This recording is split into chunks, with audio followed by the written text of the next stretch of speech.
Salve, salve, gente boa! E aí, tudo bem? Seja bem-vindo, seja muito bem-vindo ao canal. Nesse vídeo falaremos sobre a fidelidade e o fim dos tempos. Vem comigo até o final aí que no caminho eu explico.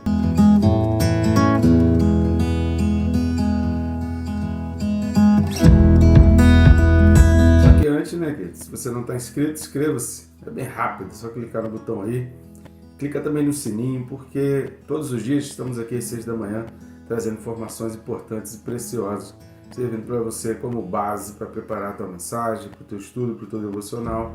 Lembrando que não são pregações, mas é impossível ler a palavra sem fazer uma breve reflexão. Então, querido, curta aí, comente, compartilhe, joga esse vídeo nas redes sociais e vamos levar a palavra de Deus ao maior número de pessoas possíveis. Posso contar contigo na missão de espalhar o Evangelho por toda a terra? Então vamos juntos. O texto desse vídeo, Apocalipse capítulo 2, versículos de 8 a 11. Esse vai ser o primeiro vídeo referente à carta à igreja em Esmirna.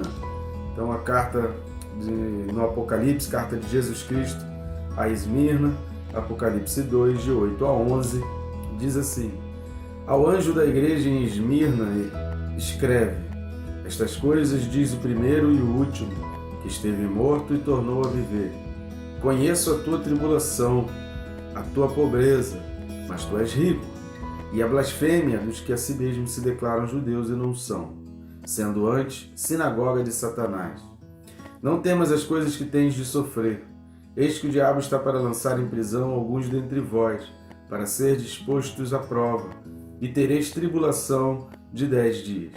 Sê fiel até a morte, e dar-te-ei a coroa da vida.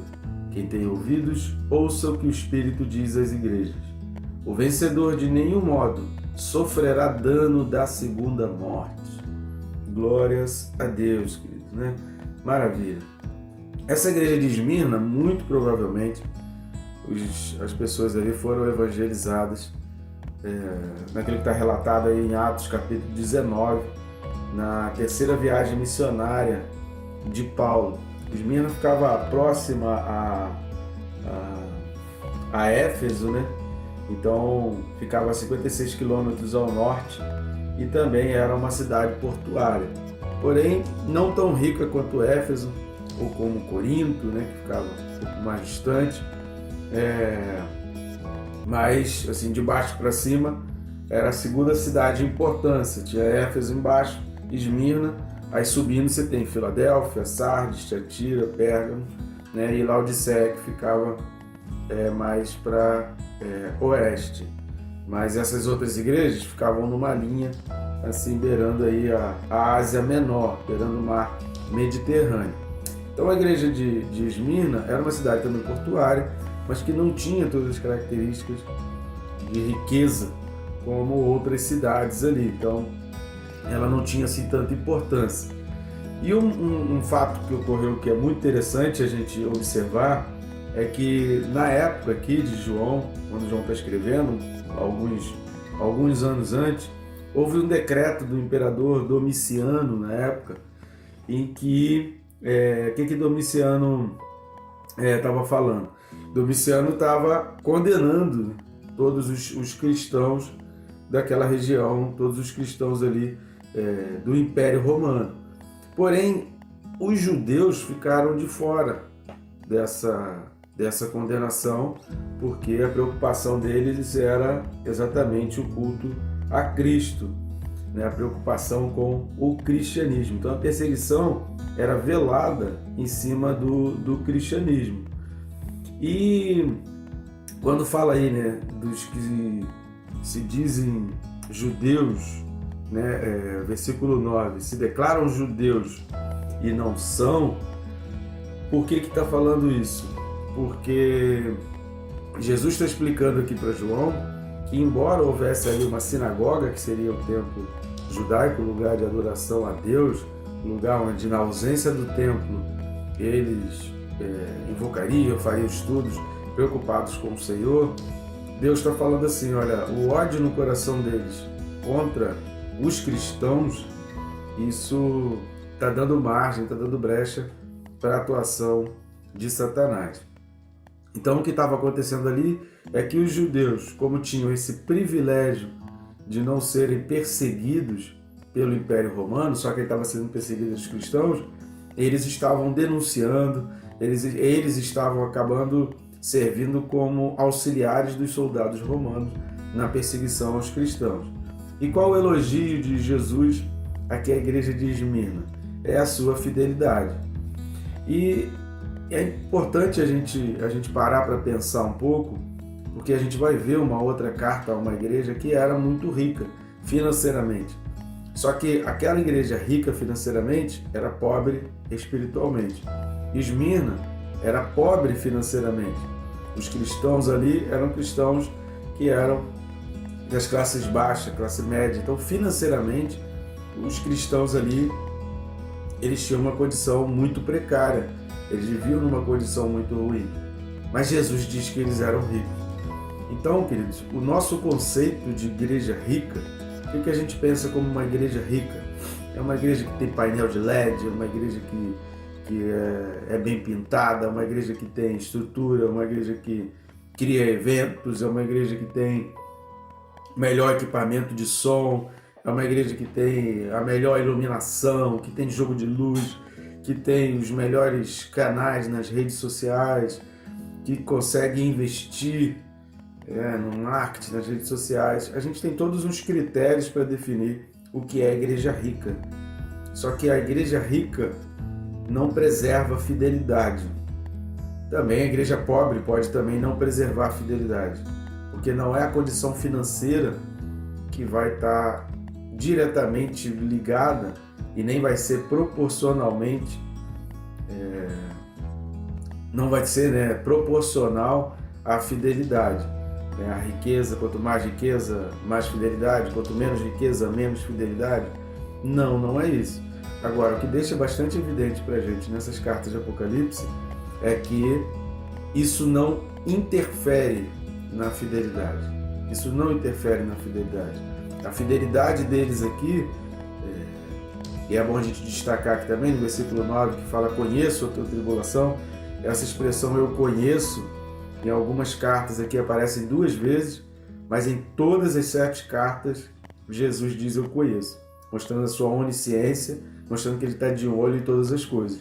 Isso aumenta a nossa responsabilidade em relação à fidelidade. E por que tratar a fidelidade é algo tão importante? Porque, querido, a gente está falando aqui do 1º século da era cristã. E a estratégia já utilizada muito antes, a gente viu na carta passada, Números capítulo 25, Balaão tentou amaldiçoar. Nos capítulos anteriores, Balaão foi ordenado por Balaque, que era o maioral ali daquela região.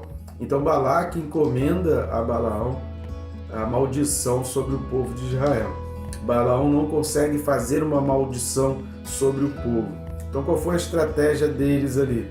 É se utilizar das mulheres, da prostituição, da perversão, do adultério, dessas áreas sexuais e sorrateiramente penetrar e arruinar Israel. Isso ocasionou, se você pegar ali o livro de Números e ler do 22 ali em diante, você vai ver a tragédia que isso trouxe ali para a vida de Israel. Aí tem gente que pensa, mas Deus é ruim porque fez aquilo e pessoas morreram. Não, a consequência todo mundo já sabia. É como hoje, todo mundo sabe a consequência do pecado. Então receber a punição não torna quem está punindo mal ou bom. Se a gente sabe que determinada coisa tem uma consequência, evita. É só não fazer, é só não praticar. E aí, para isso, a gente precisa ter a fidelidade, essa noção de fidelidade. E o que aconteceu agora no nosso tempo? No nosso tempo, na década de 60, a partir ali da década de 50, 60, 70, começou a surgir um movimento muito grande de tentar destruir a família e os cristãos, mas não como um movimento bélico, não com soldados, mas através da cultura, através do domínio da cultura e da educação. Então, muitos países tentaram lutar contra um movimento anticristão e achando que estavam sendo vencedores desse movimento, porque em termos bélicos não estava havendo mais guerra. A Segunda Guerra Mundial sacramentou a vitória daqueles que estavam, teoricamente, do lado do conservadorismo, do tradicionalismo, do cristianismo. Só que foi um engano total, porque o outro lado não se opôs belicamente, mas começou a penetrar a cultura e começou a penetrar na área da educação. Hoje eles dominam essa área de cultura, inclusive até em termos de mídia, é tudo controlado, é tudo bem engendrado, é tudo bem orquestrado, e aí eles começaram dessa estrutura de baixo para cima. E muitas igrejas acabam sendo envolvidas nessa daí por falta de fidelidade. Então, a riqueza financeira não é evidência de fidelidade. Também a pobreza não é evidência de fidelidade. O que vai manter a gente fiel é a gente conseguir entender, suportar as perseguições. Jesus vai falar aqui: conheço a tua tribulação, a tua pobreza. Ou seja, a pobreza financeira estava gerando um transtorno. E a perseguição estava evidenciando, ou pelo menos o sofrimento em função da perseguição estava sendo muito mais evidente em função da sua pobreza, falta de conhecimento, falta de um conhecimento das pessoas da elite, das pessoas importantes. Então isso tudo foi característica da sua pobreza. Mas Jesus vai dizer que olhar para o coração deles e falar assim: mas vocês são ricos. Vocês são ricos. Por quê? Porque a blasfêmia daqueles. O que é a blasfêmia? Falar mal contra Deus, né? Atacar a pessoa de Deus, atacar o ser de Deus, atacar quem Deus é. Então a blasfêmia, ela ataca quem Deus é. Então as pessoas atacavam os cristãos, elas estavam atacando a Deus. Isso a gente precisa entender, que toda vez que se ataca um cristão, está se atacando a Deus. E aí eu não pagaria o preço para ver a reação de Jesus Cristo perante a isso. Ele está alertando: não faça isso, não vai dar bom isso, não vai conduzir a um bom caminho isso. E aí Jesus vai chamar aquele povo judeu ali de sinagoga de Satanás. Ou seja, a sinagoga que deveria ser para Deus estava servindo a Satanás, porque estava envolvida com a obra geral. A gente precisa entender muito bem isso, que não é uma decisão tua, não são momentos, não é uma escolha. A gente precisa entender o contexto social, a gente precisa entender o rumo. Vá pesquisar, querido, sobre ODS, né? Os Objetivos de Desenvolvimento Social, vá pesquisar sobre a Agenda 2030, vá pesquisar, leia, querido, sobre governança corporativa, EGS, vá pesquisar, vá ler sobre isso, vai ver o que as pessoas estão falando sobre isso, se isso tudo é realmente benéfico, ou se existe um plano estratégico de governo mundial, né, de moeda única, de favorecimento ao aborto, de destruição da família, da ruína dos valores e pilares morais. Então a gente precisa entender que determinadas coisas estão sendo decididas no menor, mas que fazem parte de algo maior. E é isso que Jesus está falando aqui, que os judeus estavam ali tomando decisões no âmbito menor, mas eles estavam obedecendo àquela instituição satânica de tentar aniquilar os cristãos. Então é isso que vai acontecendo. Há uma decisão maior, há uma decisão vindo de cima. O globalismo está tomando conta do nosso mundo hoje, e aí algumas igrejas estão deixando de ser, a gente vai ver isso também numa outra carta, algumas igrejas estão deixando de ser igrejas de Cristo para ser igreja de Satanás. A boca está falando uma coisa, mas o coração está cheio de outra, porque elas estão favorecendo, acusando, perseguindo e gerando tribulação a cristãos fiéis. Jesus é quem tem a palavra final. E aí ele vai falar no versículo 10: não temas as coisas que tens de sofrer. Eis que o diabo está para lançar em prisão alguns dentre vós. O fato de pessoas serem perseguidas, serem mentindo. E aí eu queria ler Mateus capítulo 24, que a gente precisa estar alerta, porque Jesus está avisando o que vai acontecer. Que isso aqui não é probabilidade, isso aqui não é possibilidade, é um aviso. A gente precisa ler como algo. Isso vai acontecer. E aí, de repente, eu estou diante de situações que já está acontecendo. Mateus 24, a partir do versículo 7, fala assim, porquanto se levantará nação contra nação, reino contra reino, e haverá fomes e terremotos em vários lugares. Porém, tudo isto é o princípio das dores. Então sereis atribulados e vos matarão, sereis odiados de todas as nações por causa do meu nome. Nesse tempo, muitos hão de se escandalizar, trair e odiar uns aos outros. Presta atenção nisso, filho. Jesus não está falando aqui que isso pode acontecer, talvez. Não, Jesus está dizendo, isso vai acontecer. Então fica ligado, fica esperto, porque você não pode ser aquele que trai. Você pode ser até aquele que vai ser traído. Você não pode ser aquele que mata. Você pode até ser aquele que vai ser morto, porque nossa preocupação, nosso reino não é desse mundo. Nosso reino está na glória. Por isso eu vou ler, depois eu vou voltar lá para Apocalipse para você entender isso.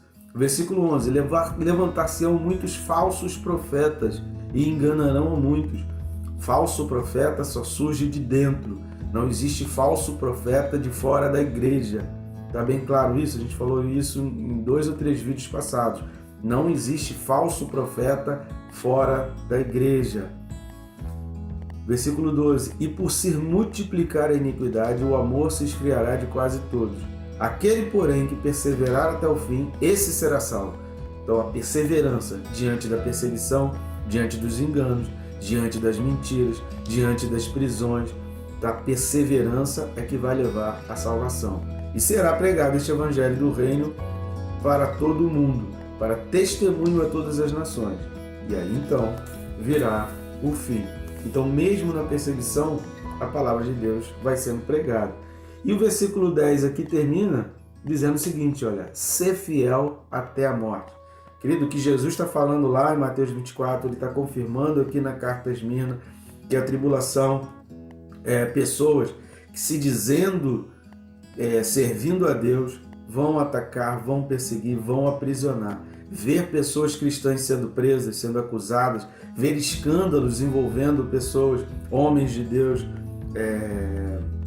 que pregam a palavra, sabe? A pior coisa que tem, querido, o nome disso é leviandade, ser leviano, é você ouvir falar a respeito de um homem de Deus ou de uma mulher de Deus e você não ir pesquisar, você não ir estudar, você não tentar ver se aquela acusação é realmente verdadeira ou não, se aquela pessoa está sendo acusada por estar pregando a palavra. Tem muita gente que está só pregando a palavra, está dizendo que a palavra diz, mas ainda assim está sendo acusada de um monte de coisa, porque existe hoje um monte de crimes sem lei, né? Um monte de gente sendo presa por crimes que não tem lei. No direito isso é uma coisa fundamental, que não existe crime sem uma lei que o defina, mas hoje em dia acabou isso, morreu, não existe mais isso.